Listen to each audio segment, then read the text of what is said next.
প্রতিটি ধর্মের মূল প্রতিপাদ্যই হচ্ছে স্রষ্টার প্রতি সৃষ্টির নিঃশর্ত আত্মসমর্পণ।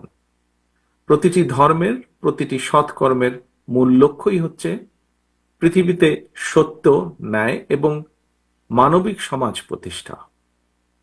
এবং এ কারণেই সকল প্রকারের অন্যায় অবিচারের বিপক্ষে দাঁড়িয়ে নিজের অধিকার প্রতিষ্ঠার যে লক্ষ্য সক্রিয় থাকা, এটি কিন্তু শুধুমাত্র রাজনৈতিক কারণে নয়, বরং প্রতিটি বিশ্বাসী মানুষের ধর্মীয় এবং নৈতিক দায়িত্ব বলেও আমি ব্যক্তিগতভাবে বিশ্বাস করি।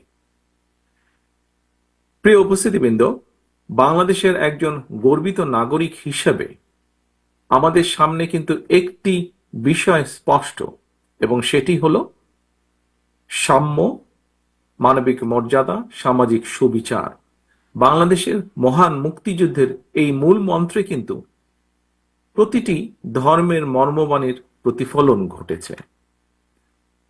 তবে অত্যন্ত দুঃখের সাথে আমরা লক্ষ্য করেছি, দেশ স্বাধীনের পর থেকে, এই যে কিছুদিন আগে যে পলাতক স্বৈরাচার, এই দলটি যখন দেশ স্বাধীনের পরেও দায়িত্ব নিয়েছিল দেশের, সেই সময় থেকে এবং বিশেষ করে পলাতক যে স্বৈরাচার ছিল সেই দলের শাসনকালে আমরা লক্ষ্য করেছি অত্যন্ত দুঃখের সাথে দেশের জনগণ মুক্তিযুদ্ধের যে কাঙ্ক্ষিত যে তাদের আশা আকাঙ্ক্ষা ছিল, সেটির প্রতিফলন কিন্তু তাদের সময়গুলোতে দেখা যায়নি।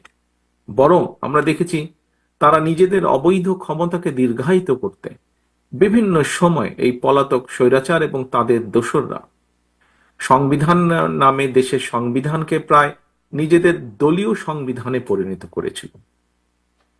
এমন বাস্তবতায় বাংলাদেশ জাতীয়তাবাদী দল বিএনপি মনে করে মুক্তিযুদ্ধের মাধ্যমে অর্জিত সংবিধানে সাম্য, মানবিক মর্যাদা, সামাজিক সুবিচারের মূল যে মন্ত্র, সেটিকে অক্ষুণ্ণ রেখে সংবিধানে সময় উপযোগী সংস্কারের কোনোই বিকল্প নেই।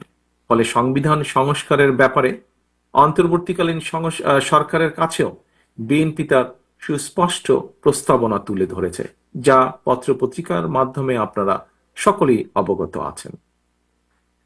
প্রিয় উপস্থিতিবৃন্দ, জনগণের ভোটে জনগণের কাছে দায়বদ্ধ একটি জনপ্রতিনিধিত্বমূলক সরকার প্রতিষ্ঠার লক্ষ্যে বিএনপি প্রতিটি ক্ষেত্রেই অন্তর্বর্তীকালীন সরকারের প্রতি এখনো তাদের সহযোগিতা এবং সমর্থন অব্যাহত রেখেছে। তবে রিসেন্টলি যদি আমরা খেয়াল করে দেখি, বিভিন্ন কারণে অন্তর্বর্তীকালীন সরকার তাদের দায়িত্ব পালনে সক্ষমতার পরিচয় দিতে পারছে কিনা, এ নিয়ে সমাজের বিভিন্ন শ্রেণী পেশার মানুষের মধ্যে কিন্তু ধীরে ধীরে সংশয় সৃষ্টি হচ্ছে। প্রিয় উপস্থিতিবৃন্দ, 2013 সালের ডিসেম্বর মাসে তৎকালীন র্যাব সদস্যরা ঢাকা মহানগর বিএনপির নেতা সাজিদুল ইসলাম সুমনকে গুম করে। আজ পর্যন্ত আমাদের এই সহকর্মীর হদিস আমরা পাইনি। স্বৈরাচারের শাসনকালে শুধু একজন সুমন নয়, সারা ঢাকা শহর, সারা বাংলাদেশে এরকম অসংখ্য সুমনদেরকে গুম, খুন, অপহরণ করা হয়েছিল। এর প্রতিবাদে পলাতক স্বৈরাচারের সময় গুম হওয়া ব্যক্তিদের পরিবারদের সদস্যদেরকে নিয়ে গুম হওয়া সুমনের বোনের নেতৃত্বে 2014 সালে গঠিত হয়েছিল সামাজিক একটি সংগঠন মায়ের ডাক। অত্যন্ত আশ্চর্য এবং উদ্বেগের বিষয় হচ্ছে, গুম হওয়া সুমনকে ধরার জন্য গতকাল সন্ধ্যায় ঢাকায় সুমনের বোনের বাসায় অভিযান চালিয়েছে প্রশাসন। এখন তারপরে প্রশাসন বলছে তারা নাকি সুমন সম্পর্কে জানত না। তর্কের খাতিরে, উপস্থিতিবৃন্দ, তর্কের খাতিরে আমরা ধরে নিলাম যে ঠিক আছে, প্রশাসন সুমন সম্পর্কে হয়তো জানত না, কিন্তু এই যে পলাতক স্বৈরাচার, এই স্বৈরাচারের সরকারের সময় একজন সাবেক রাষ্ট্রপতি বিমানবন্দর দিয়ে চলে গিয়েছে দেশ ছেড়ে।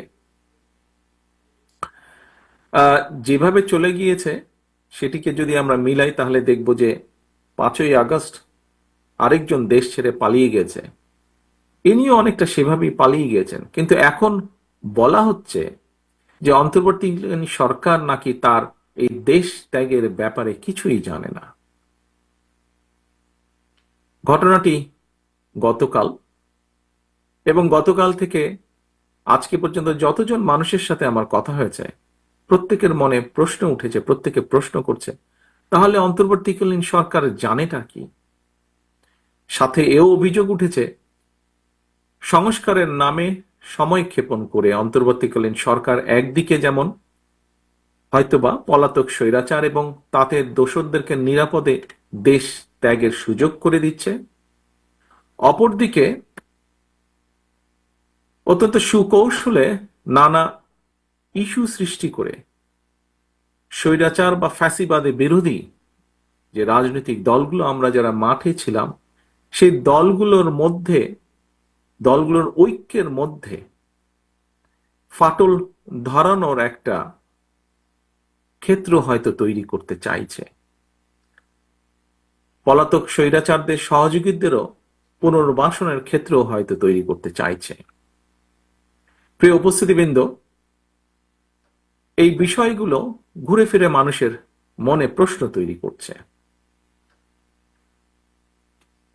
এবার আমি একটু ভিন্ন কথায় আবার আসি।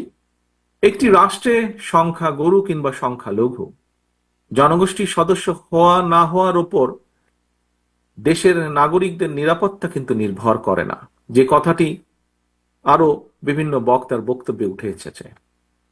আমরা যদি পেছনের দিকে দেখি, দেখব পলাতক স্বৈরাচারের সময়ও কিন্তু বর্বর যে বন্দিশালা, আয়নাঘর, অন্ধকার প্রকোষ্ঠ, বছরের পর বছর সেখানে বিনা বিচারে বন্দী মানুষরাই কিন্তু এর সবচেয়ে বড় উদাহরণ।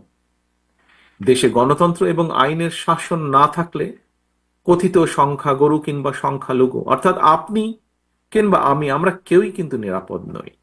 এমনকি ক্ষেত্র বিশেষে দেশের স্বাধীনতা, সার্বভৌমত্ব নিরাপদ নয়। রাষ্ট্রে যদি গণতন্ত্র এবং আইনের শাসনই না, একমাত্র রাষ্ট্রে গণতন্ত্র এবং আইনের শাসনই নিশ্চয়তা দিতে পারে নাগরিকদের নিরাপত্তা। দেশে গণতন্ত্র এবং আইনের শাসন নিশ্চিত করার অন্যতম পূর্ব শর্ত হচ্ছে জনগণের সরাসরি ভোটে নির্বাচিত, জনগণের কাছে জবাবদিহিমূলক সংসদ এবং সরকার প্রতিষ্ঠা। নির্বাচিত সরকারকে জনগণের প্রতি মুখাপেক্ষী করে দেওয়া গেলে দেশে গণতন্ত্র এবং আইনের শাসন টেকসই হয়ে ওঠে, যা গণতান্ত্রিক দেশগুলো যার সবচেয়ে বড় উদাহরণ।